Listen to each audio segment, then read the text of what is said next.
हरे कृष्णा। श्री श्री राधा रमन बिहारी मंदिर इस्कॉन लखनऊ में आप सभी का स्वागत है। तो आज हम यहाँ पे जन्माष्टमी का भव्य उत्सव मना रहे हैं। आप सभी को गीता कनेक्ट की पूरी टीम और श्री श्री राधा रमन बिहारी इस्कॉन मंदिर के सभी भक्तों की ओर से बहुत बहुत बधाइयाँ जन्माष्टमी महोत्सव की। तो कृष्ण जन्माष्टमी का अर्थ क्या है? भगवान गीता में कहते हैं, परित्राणाय साधुनाम विनाशाय च दुष्कृताम धर्म संस्थापनार्थाय संभवामि युगे युगे। कि जब जब उनके भक्तों की रक्षा करनी होती है, जैसे उनके प्रहलाद जैसे भक्त, जैसे उनके ध्रुव जैसे भक्त, भगवान जब जब असुरों का नाश करना होता है, जैसे रावण, कंस, हिरण्याक्ष, हिरण्यकश्यप, और विशेषकर जब जब धर्म की स्थापना करनी होती है, कौन सा धर्म? भक्ति धर्म, प्रेम का धर्म।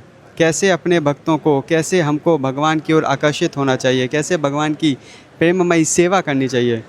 जब जब इस धर्म की स्थापना करनी होती है, तब तब भगवान स्वयं इस संसार में प्रकट होते हैं और अपनी दिव्य लीलाओं को प्रदर्शित करते हैं। भगवान कहते हैं, जन्म कर्म च मे दिव्यम एवं यो वेति तत्वतः त्यक्त्वा देहम पुनः जन्म नैति मामेति सुअर्जुना।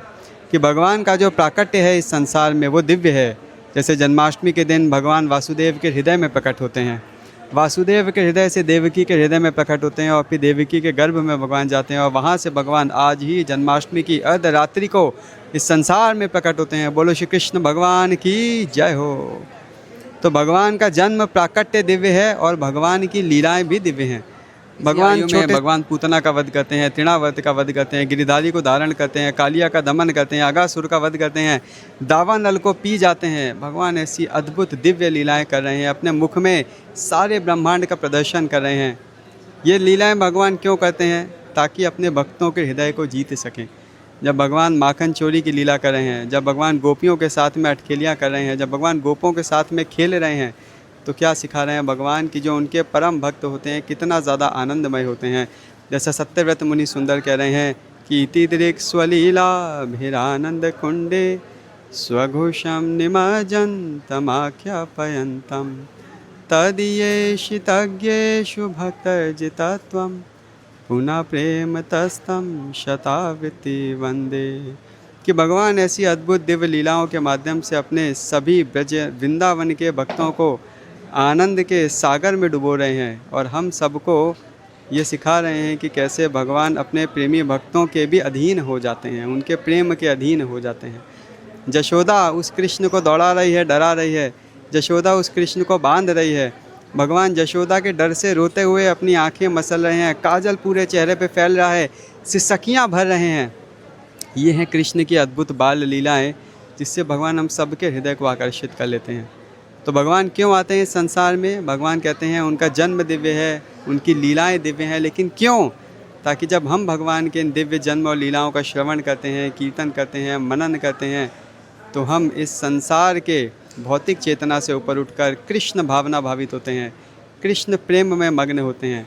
और उस भावना में जब हम स्थित होते हैं तो हम इस जन्म मृत्यु के चक्र के बाहर निकल सकते हैं, भगवान के परम धाम को प्राप्त कर सकते हैं। भगवान की नित्य लीला में भगवान के परिकर बनकर अनंत काल तक भगवान की सेवा करते हुए हम भी उस दिव्य आनंद के सागर में सरोवर हो सकते हैं। और इसीलिए भगवान इस जन्माष्टमी के दिन प्रकट होते हैं। प्रिय भक्तों, एक और बहुत ही महत्वपूर्ण बात हम सीख सकते हैं कि कई बार भक्तों को लगता है कि कष्ट नहीं मिलेंगे, तो कई बार भक्तों को लगता है कि हम भक्ति करेंगे तो कष्ट नहीं मिलेंगे। लेकिन मेरे प्रिय भक्तों, जब तक आप जिससे प्रेम करते हो उसके लिए कष्ट ना लो, उसके लिए बलिदान ना करो, तब तक प्रेम का आनंद नहीं आता है। देवकी और वासुदेव ने इतने कष्ट झेले, कृष्ण उनके पुत्र के रूप में आए। जशोदा ब्रजवासियों ने इतने कष्ट झेले, कृष्ण उनके हृदय में इतना सुंदर स्थान बनाए, दिव्य लीलाएं करी। तो अगर हम भी भगवान की सेवा करेंगे, भगवान की भक्ति करेंगे, भगवान की सेवा में अपने आप को समर्पित करेंगे, थोड़ी कठिनाइयाँ भी झेलेंगे, निश्चित रूप से कृष्ण हमारे भी हृदय को जीत लेंगे। हमारे भी हृदय को कृष्ण अपना मंदिर बना के यहाँ पे नित्य स्थान करेंगे, नित्य निवास करेंगे। और हम भी सदैव भगवान के चिंतन में मग्न होकर, इस संसार की चिंताओं से मुक्त होकर भगवान के नित्य धाम में जाके भगवान के साथ नित्य लीला में प्रवेश कर सकते हैं। मेरा आप सभी के लिए नम्र निवेदन है कि ये जो जन्माष्टमी का दिन है, इस दिन को पूर्ण लाभ लें, अधिक से अधिक भगवान के नाम का श्रवण कीर्तन, भगवान की सेवा करने का प्रयास करें।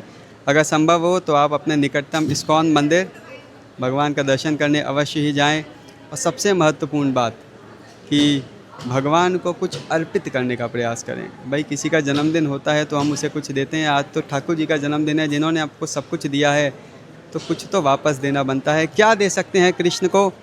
तो प्रहलाद महाराज नरसिम्हदेव से कहते हैं कि हे प्रभु, इस संसार में आपने मुझे इतना कुछ दिया, आपने मुझे प्रेम दिया, आपने मुझे अपना आश्रय दिया, मैं आपको क्या दे सकता हूँ? इस हृदय के अलावा और कुछ नहीं है जो मैं आपको दे सकता हूँ। तो हे प्रभु, मेरे हृदय को स्वीकार करिए।